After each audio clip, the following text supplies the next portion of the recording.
Hey guys! Today we will talk about The Heir of Fire, a young adult fantasy adventure novel by j.maas. This book was released back in 2014 and it's a third book in the Throne of Glass series.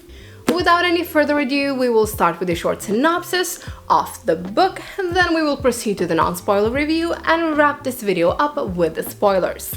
If you want to catch up on the previous installments of the series, make sure to check out my previous videos for the Throne of Glass. And if you haven't read this book yet, then do not worry, I will make sure to let you know when the spoilers begin. However, I do need you to keep in mind that this whole review will include spoilers from the Throne of Glass and Crown of Midnight. You have been warned. Alright, so let's start with a short synopsis. As you well know, the Crown of Midnight ends with Dorian realizing that he has raw magic, Kyle agreeing to move back to Annalee and accept his title as the Lord in exchange for getting the support of his father. The support needed to convince the king to send Selena to Wenlin. In addition to that, Kyle puts two and two together and realizes that Selena is actually Ayelin, the lost heir of Terrasen, and the most dangerous enemy of the king he serves to. And now that Selena is far away from the king, she finally has an opportunity to stand up for what she believes, and lucky for her, the immortal Fae Queen is here to help Selena to answer all the questions she so desperately needs to be answered. However, the answers come with a price. The time has come for Selena to decide who does she want to live her life as. When I just picked up this book to read, I expected a very slow start.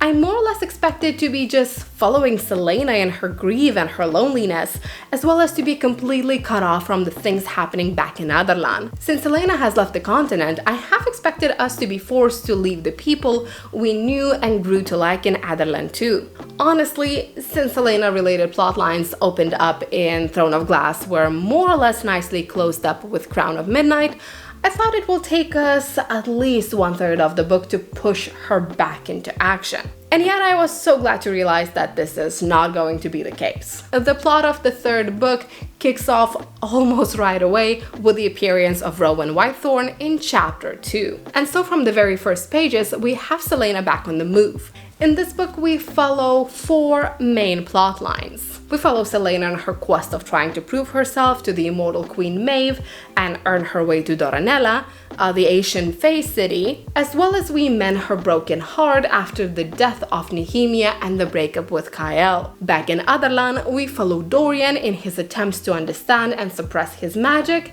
and Kyle, who is still trying to figure out where his true loyalties lie. And this time around, we're also introduced to a completely new character and a completely new storyline.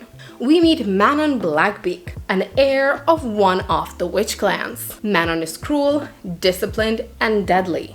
And of course, she and her followers are a new perfect addition to the already dangerous army of the king. As of now, I have read 3 first books in the Throne of Glass series, and hands down, this one has to be my favorite one yet. It's more than 100 pages longer than the first 2 books, and therefore more information, more action, more characters, and more events could and have been fully explored in this book. In addition to that, Heir of Fire felt more serious, in a sense, a little less young adult. I'm not even sure how to explain this, as the previous books also dealt with a multitude of heavy topics, but the way this book talked about depression and feeling lonely and worthless and scared, it was done so perfectly that I felt that especially first half of the book takes an emotional toll on you. When you know about all the things Selena has been through and all the things she is still currently dealing with, and then you see the people around her constantly taking the wrong approach, not even trying to help her to get back on her feet. Reading about that was brutal, and I loved it.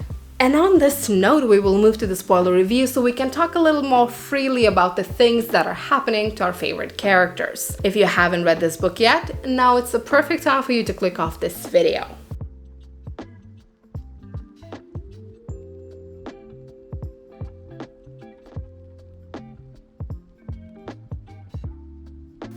Now, if I'm being nitpicky, which I will, I found the first half of the book to be a little bit stale. Dorian's storyline wasn't as interesting for me this time around as it was back in The Crown of Midnight, mainly because the majority of his story concentrated on a super quick relationship between him and Sorsha. And I know I can't really complain here, as someone needs to fulfill the romance quota of the book, but their romance kind of appeared out of nowhere, then developed very quickly, and then ended very abruptly, something that we can blame Dorian's father for. Kael's storyline was also not very entertaining, as even though this is the third book in the series, he still couldn't really decide whether he wants to serve his best friend and the woman he loves, or the king, who is clearly a spawn of evil. If you ask me, the decision should not be as difficult as he makes it out to be. The fact that Kael's and Dorian's friendship fell apart in this book was always one of the things that made this book a little bit more sad than it needed to be,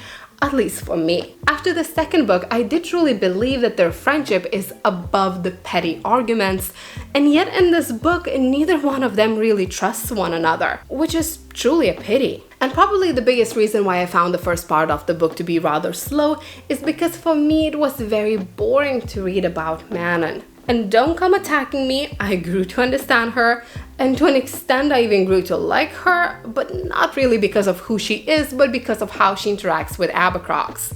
Now, Abercrombs was a very welcomed addition to this book.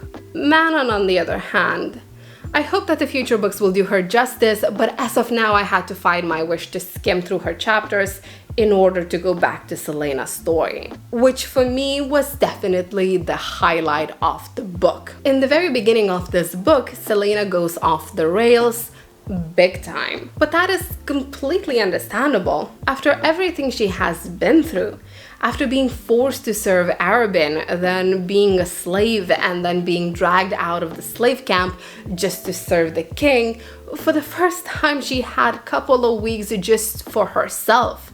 A weird kind of freedom where she's not really free, but at the same time she's far enough from everyone to forget that she is not free, at least to some extent. Now combine that with all the heartache of Kael and Nehemia, add past trauma of losing her parents and Sam, and of course we will have her spiraling. Which, by the way, is one of the things that I found very hypocritical about Rowan. When his wife and child were killed, he spent like 10 years not wanting to even be alive, staying only in his Fae form. Yet Celaena can't even take a few months for herself without being called worthless. And I like Rowan. I do. In the second part of the book. I mean, it is really difficult to like him when he says shit like this.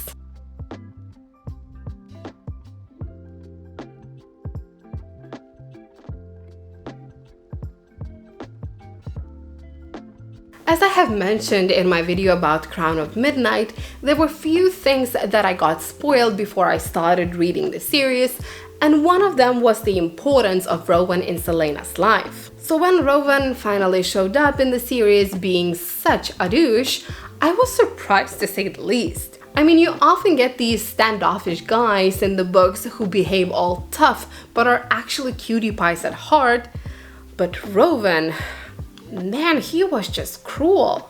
And I tried to look at it from his point of view. He's enslaved himself by that stupid blood oath. He's forced to babysit some young girl he never met and know nothing about, while he himself is still grieving. But damn, the way he acted and the things he said, that was not an easy thing to read. I kept on reading and I kept on thinking that in order for me to actually grow to like him, Rowan will have to do something extraordinary. And he did. That scene, that moment when Celaena freed him from his blood oath, and the very first thing he did was run to her, drop to his knees, and offer his life to her without a second of hesitation, just because he understood the danger she's putting herself into. Now that bought me over. After that, I knew that I would follow this Rowan to whatever end.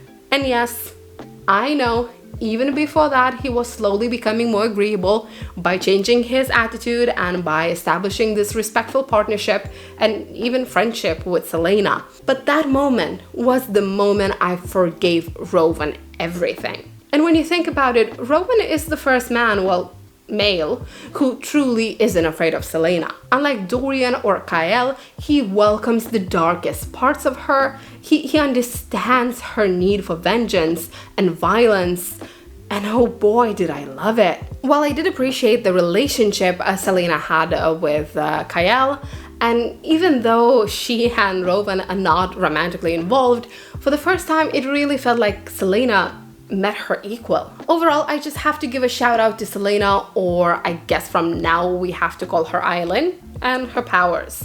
The amount of character growth that happened in this book is insane. She has always been dangerous, but now she's determined and focused. She has accepted herself for who she is, and she has forgiven herself as much as it is possible to do in her situation. And I have to say that I can't wait to see what Island will do in the next book. Lastly, I know it's not here, not there, but I really wanted to mention that scene in the theater. The scene where musicians perform their songs in order to mourn the people massacred in Calacula and Andovir. I know that it was just a small chapter, but I feel like this one scene was the most impactful one for me in this whole book. Even though we follow the kings, queens, generals, and all the chosen ones, this scene showed so perfectly well that regular people, the masses, are also fighting. They're standing up for what they believe, they grieve, and because they do not fall into the chosen ones category, they suffer the consequences for speaking up